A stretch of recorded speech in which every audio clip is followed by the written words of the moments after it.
field is set for the Texas primaries. We're taking a deeper dive into the races at the top of your ballot and the issues driving Texans to the polls.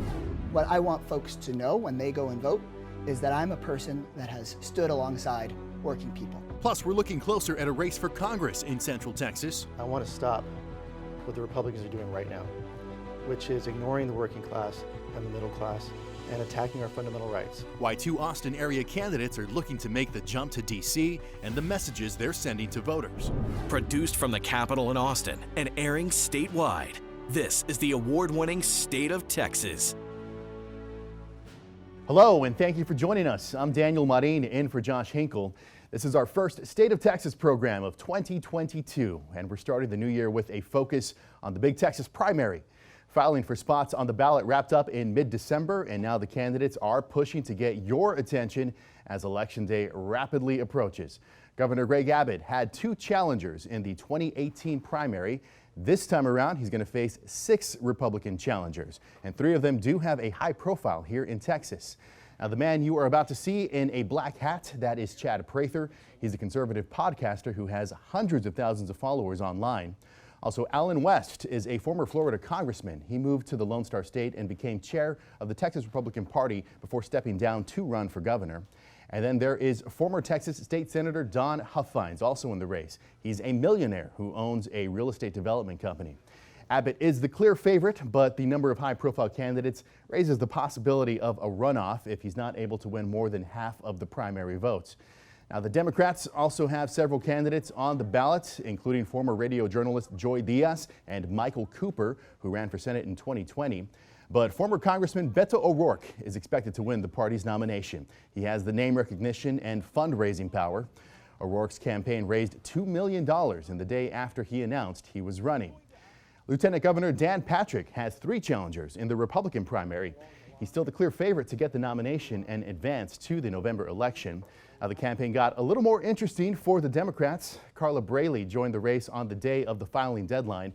She is the vice chair of the Democratic Party. Braley's announcement came a few days after Matthew Dowd announced that he would end his campaign for lieutenant governor.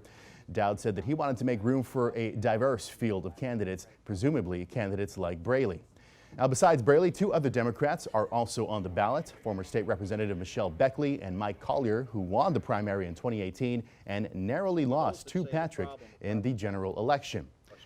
The race for Texas Attorney General is also shaping up as a hotly contested campaign in the primary. Several Democrats are vying to earn support from voters. Joe Jaworski is the only one who's held elected office.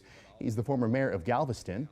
Lee Merritt is a civil rights attorney who's known for representing people in high-profile cases tied to racial justice issues. Most recently, Merritt served as a lawyer for the family of Ahmaud Arbery. And then there was also Rochelle Garza. She's emphasized the importance of protecting women's access to abortion care. She's a lawyer who once worked with the American Civil Liberties Union of Texas. But the hottest race on the primary ballot is shaping up to be on the Republican side. Incumbent Attorney General Ken Paxton is facing the most competitive field he has seen since he was elected. In the primary, Paxton's being challenged by current Texas Land Commissioner George P. Bush. Both Bush and former Texas Supreme Court Justice Eva Guzman have been campaigning for several months. Conservative Congressman Louis Gohmert threw his hat in the ring in late November. All of Paxton's challengers have cited his legal problems as a key factor as to why they are in the race. Paxton still faces a criminal case for which he was indicted on securities fraud charges in 2015, as well as a newer FBI investigation and lawsuit brought against him by his former aides. Early polls are giving us some insight into how voters feel about the top races on the ballot. For some perspective, we are joined by James Henson from the Texas Politics Project of University of Texas. Thank you so much for joining us. Great to be here with you. Let's go ahead and start with the governor's race. Any of the challengers, are any of them going to make a mark, maybe push this to a runoff? What do you think? Well, I think right now it looks like Governor Abbott, as the incumbent, is in pretty good shape. Most of the polling has had him, including ours, has had him over 50%. Early polling showed former Chairman West polling a little bit better than Don Huffines. I expect that's going to change a little bit. Former Senator Huffines has a lot of money to spend, deep pockets, has been spending it, and seems to be the more present person in terms of what the campaign is thinking about. But I don't expect a runoff at this point. I think the governor's worked very hard for a long time to avoid being outflanked on his right wing, which is what Huffines and West are trying. I don't think they're going to have enough success with that. Talking about the polling numbers for Governor Abbott, where is he compared to the last election cycle? Well, he's nearing where he was in terms of his favorability rating in the 2018 cycle. His numbers are down a bit, but they've recovered somewhat, particularly among Republicans. So I think the key number here is Republican job approval rating.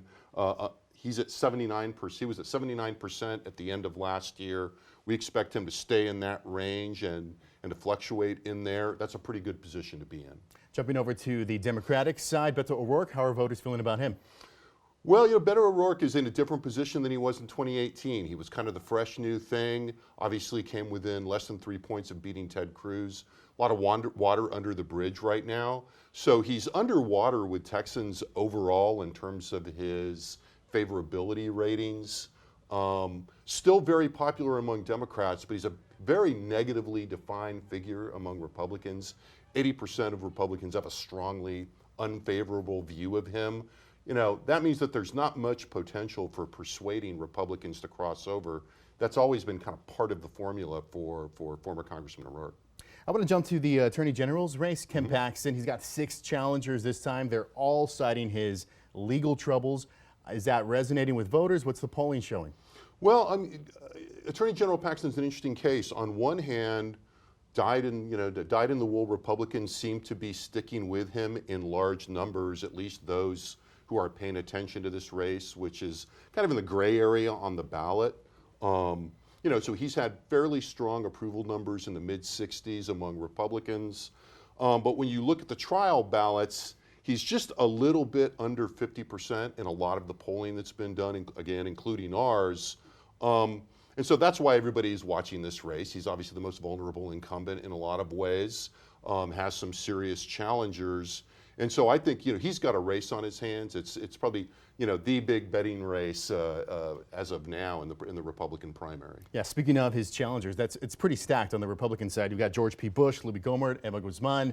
Are any of them resonating with voters? Well, nobody's really broken out yet. George P. Bush goes into this with an advantage in terms of his name and being more sort of instantly recognizable to people in polling. On the other hand, he has an uphill battle in convincing Republican primary voters that the Bush name isn't sort of yesterday's Republican. So none of them have really broken out, but the problem for the incumbent Attorney General is that there's so many candidates, and a few of them are going to have resources, that I think it's going to be hard to avoid a runoff, although reasonable people can disagree on that. All right, James Henson with the Texas Politics Project. We're going to get back to you in just a little bit for some more insights on these issues that are important to voters. Please stick around. All right, Will.